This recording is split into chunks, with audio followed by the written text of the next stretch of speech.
दिशा अर्जुन के साथ कार में बैठी हुई थी। अर्जुन कार ड्राइव कर रहा था। अब कार तेज चलाने से क्या फायदा अर्जुन, थोड़ी धीमी चलाओ ना। तुम्हारा भी कुछ पता नहीं है दिशा, कुछ देर पहले ही कह रही थी कि तेज चलाओ तेज चलाओ, अब बोल रही हो कि स्पीड स्लो कर लो। क्योंकि तुम्हारी वजह से मेरा प्लेन मिस हो गया। अचानक कार झटका देते हुए रुक गई। क्या हुआ, अचानक कार क्यों रोक दी? पता नहीं दिशा, बाहर निकल कर देखना पड़ेगा कि प्रॉब्लम क्या है। अर्जुन कार का बोनट खोलकर चेक करने लगा। तभी उसकी नजर सामने एक थिएटर पर पड़ी जो कि लाइट से जगमगा रही थी। दिशा, ये तो कोई थिएटर मालूम पड़ता है। सही कह रहे हो, चलो ना अर्जुन, थिएटर के अंदर चलते हैं। हो सकता है कि वहाँ पर कोई प्ले चल रहा हो। पागल हो गई हो क्या, रात के 11 बज रहे हैं। चलो ना अर्जुन, हो सकता है कि अंदर हमें कोई कार का मैकेनिक भी मिल जाए। दिशा अर्जुन से जिद करने लगी।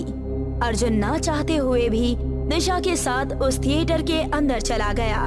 उस थिएटर के अंदर एक प्ले चल रहा था, मगर थिएटर के अंदर की सारी सीट खाली पड़ी हुई थी। न जाने क्यों दिशा को बड़ा ही अजीब लगने लगा। चलो अर्जुन, यहाँ से चलते हैं। अब क्या हुआ, अब जब अंदर आ ही गए हैं तो इस प्ले को देखकर चलते हैं। पता नहीं क्यों मुझे अब बहुत ही मजा आ रहा है। सामने मंच पर एक युवक बड़े ही अजीब अंदाज में नृत्य करके फनी डायलॉग्स बोल रहा था और ये देखकर अर्जुन को बहुत ज्यादा मजा आ रहा था। अर्जुन, तुम्हें इस थिएटर के अंदर खाली कुर्सियां दिखाई नहीं दे रही हैं क्या? इस थिएटर में सिर्फ एक कलाकार के अलावा और कोई नहीं दिखाई दे रहा है। अरे यार, हो सकता है कि ये प्ले कल होने वाला हो और ये कलाकार अभी प्रैक्टिस कर रहे हो। अर्जुन ने इतना कहा ही था कि तभी उस कलाकार ने हंसना बंद कर दिया और वो उन दोनों की ओर किसी जानवर की तरह घूरने लगा। उसके इस तरह के व्यवहार से अर्जुन बुरी तरह चौंक गया। अर्जुन, मुझे बड़ा ही डर लग रहा है, चलो यहाँ से। तभी वो नृत्य करने वाला व्यक्ति तेज रफ्तार से दौड़ता हुआ उन दोनों के करीब आ गया। उसका भयानक काला जला हुआ चेहरा देखकर दिशा और अर्जुन के गले से एक जोरदार चीख निकल गई।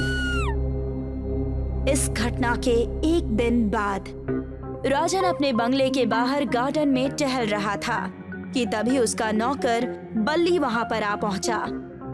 अच्छा हुआ तुम आ गए बल्ली, मैं तुम्हें ही फोन करने वाला था। क्या तुमने थिएटर की साफ सफाई करवा दी? बल्ली इधर उधर देखते हुए धीमी आवाज में बोला। थिएटर की साफ सफाई तो करवा दी है मालिक, लेकिन हमेशा की तरह वहाँ पर। इतना बोलकर बल्ली चुप हो गया। आगे बोलो बल्ली, क्या हुआ? तुम बोलते बोलते अचानक रुक क्यों गए? मालिक, आज जब मैं सुबह के वक्त सफाई करने के लिए गया तो मंच पर एक लड़के और एक लड़की की लाश पड़ी हुई थी और उनके चेहरों का मांस जला हुआ था। बल्ली की बात सुनकर राजन के चेहरे पर डर के साए लहराने लगे। तुमने उनकी लाशों को ठिकाने तो लगा दिया ना? जी, थिएटर के बगल में जो हमारी खाली जमीन पड़ी है ना, वहाँ पर हमेशा की तरह इस बार भी मैंने वही किया, उन दोनों लाशों को वहाँ गाड़ दिया। ध्यान रखना इस बात की भनक किसी और को ना लगने पाए। इतना बोलकर राजन घर के अंदर चला गया। घर के अंदर कदम रखते ही राजन की पत्नी राजन से बोली, आखिर ऐसा कब तक चलेगा?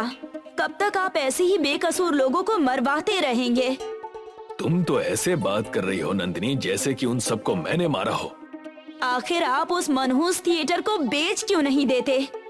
अब तो मैं चाह कर भी नहीं बेच सकता नंदिनी। लेकिन क्यों?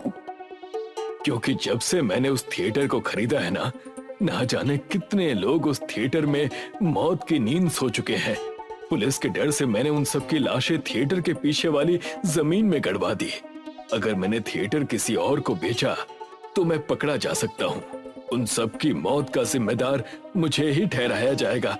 अच्छा यही होगा कि हमेशा की तरह हम इस बातचीत को यहीं रोक दें। राजन बाहर जाने की तैयारी कर रहा था कि तभी उसके बंगले में इंस्पेक्टर अभिमन्यु आ धमका। आप सोच रहे होंगे कि मैं आपके बंगले में क्या कर रहा हूँ। बिल्कुल सही कहा आपने, मैं इस इलाके का नया थाना इंचार्ज हूँ। कहिए मैं आपकी क्या मदद कर सकता हूँ? दरअसल कल रात अर्जुन नाम का एक व्यक्ति अपनी पत्नी दिशा के साथ किसी थिएटर में प्ले देखने गया था, मगर घर लौटते हुए वो दोनों अचानक गायब हो गए। तो इसमें मैं क्या कर सकता हूँ? उन दोनों के मोबाइल की आखिरी लोकेशन आपके थिएटर के आसपास ही ट्रेस हुई है और मैंने पता किया है कि इससे पहले भी बहुत से लोग आपके थिएटर के आसपास ही लापता हुए हैं जो आज तक मिले ही नहीं। तो कहीं आप ये तो नहीं समझ रहे कि उन सब के गायब होने में मेरा हाथ है? फिलहाल तो मैं ऐसा बिल्कुल नहीं समझ रहा। मैं बस आपको ये बताने के लिए आया हूं कि उन सारे लापता लोगों की केस की फाइलें अब मैंने ले ली हैं, इसलिए मैं आपसे मिलने के लिए अब आता रहूंगा। इतना बोलकर इंस्पेक्टर अभिमन्यु वहां से चला गया। राजन का बुरी तरह से मूड खराब हो चुका था। अपने आप को समझता क्या है? इसकी शिकायत तो मैं एसपी से जरूर करूंगा। इतना बोलकर राजन गुस्से से घर से बाहर निकल गया। वो अपनी कार में बैठने ही वाला था कि तभी एक दूसरी कार वहां पर आकर रुक गई। उस कार के अंदर से एक सुंदर युवक निकलकर बाहर आ गया। अरे समीर बेटा, तुम अमेरिका से कब आए? सरप्राइज पापा, सरप्राइज। मुझे पता था कि आप मुझे देखकर चौंक जाएंगे, इसीलिए मैं आपको चौंकाना चाहता था। तभी समीर की कार से दो लोग और निकलकर राजन के सामने खड़े हो गए। डैडी, ये मेरी दोस्त पूजा है और ये मेरा दोस्त राहुल। क्या बात है डैडी, आप मुझे देखकर खुश नहीं हुए? अब ऐसा कुछ नहीं है बेटा, बस तुम्हें अचानक देखकर शॉक सा हो गया। चलो अंदर चलते हैं। राजन उन तीनों को घर के अंदर ले आया। अपने बेटे को देखकर नंदिनी भी खुश हो गई। इस बार तुम अमेरिका से यहाँ कितने दिनों के लिए आए हो? इस बार मैं तुम्हें जल्दी जाने नहीं दूंगी।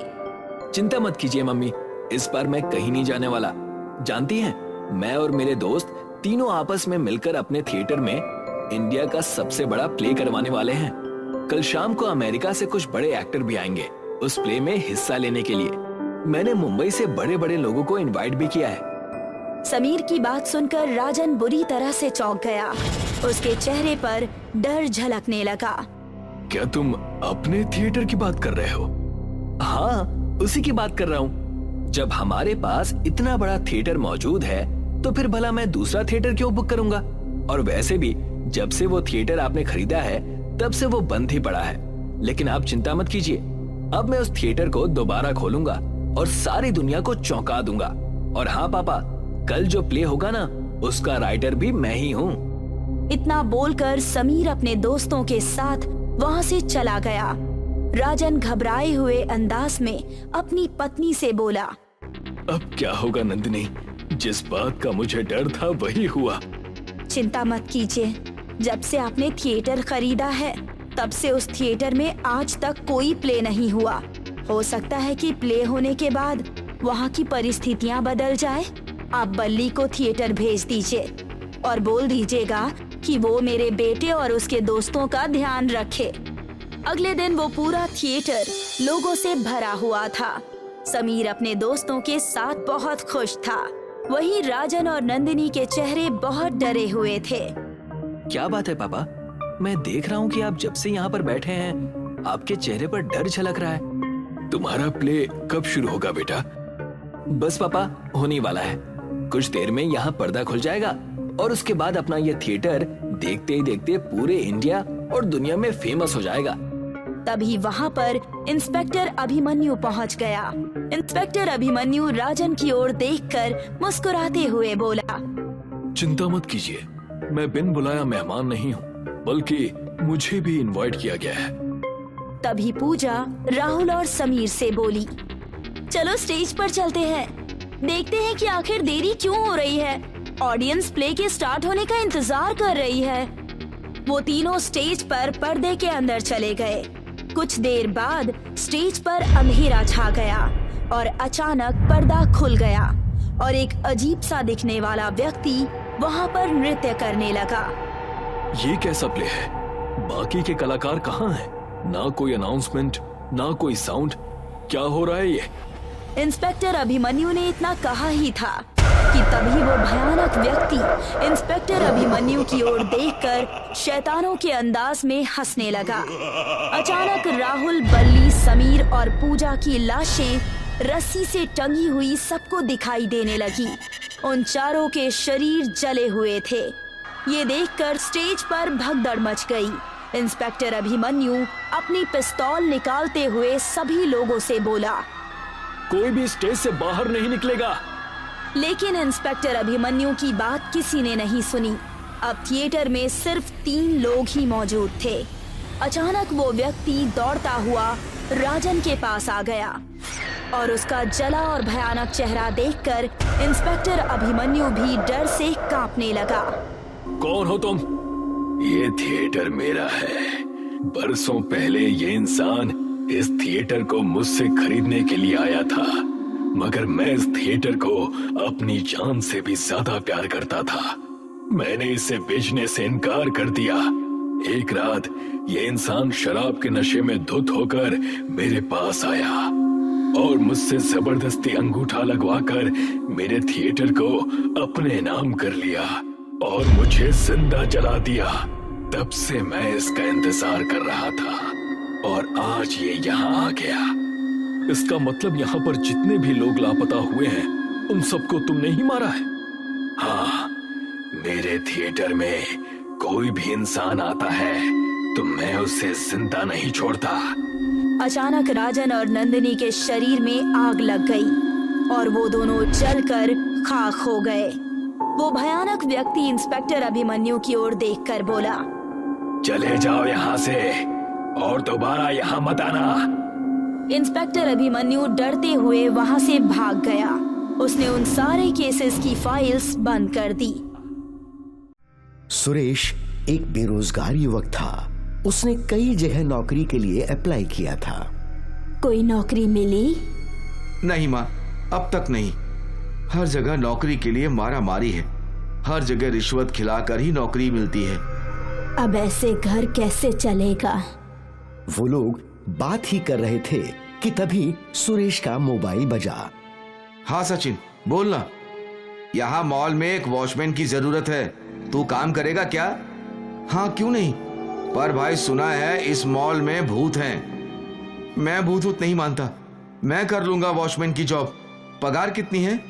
नाइट वॉचमैन की 15,000 और डे की 10,000।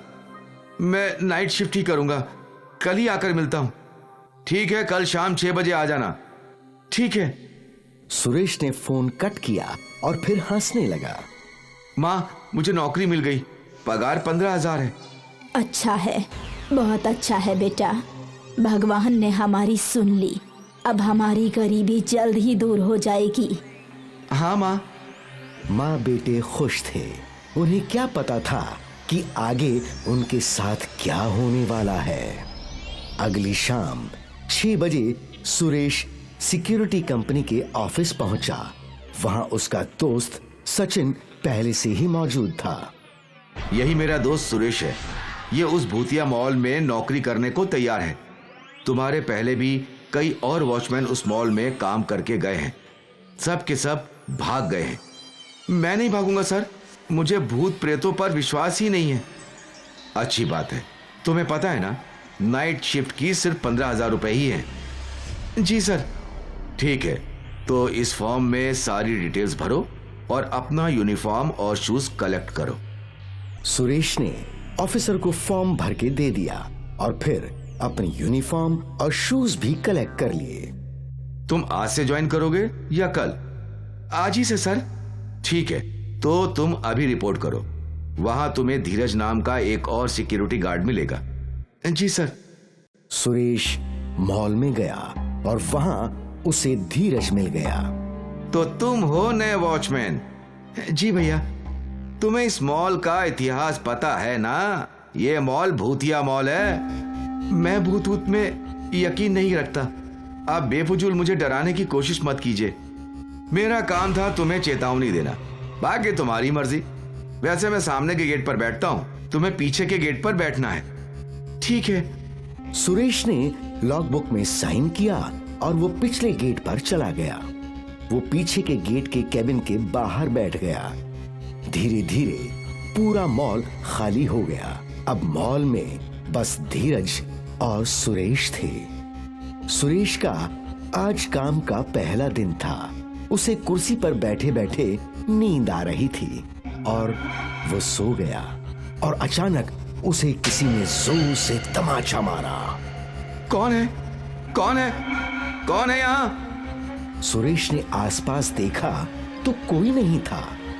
क्या ये मेरा वहम था या सच में किसी ने मुझे टक्कर मारा? अब मैं बिल्कुल नहीं सोऊंगा।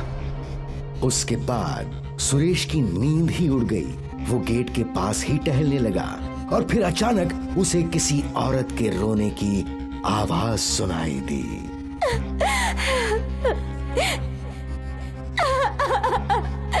नरेश, कहाँ हो तुम नरेश?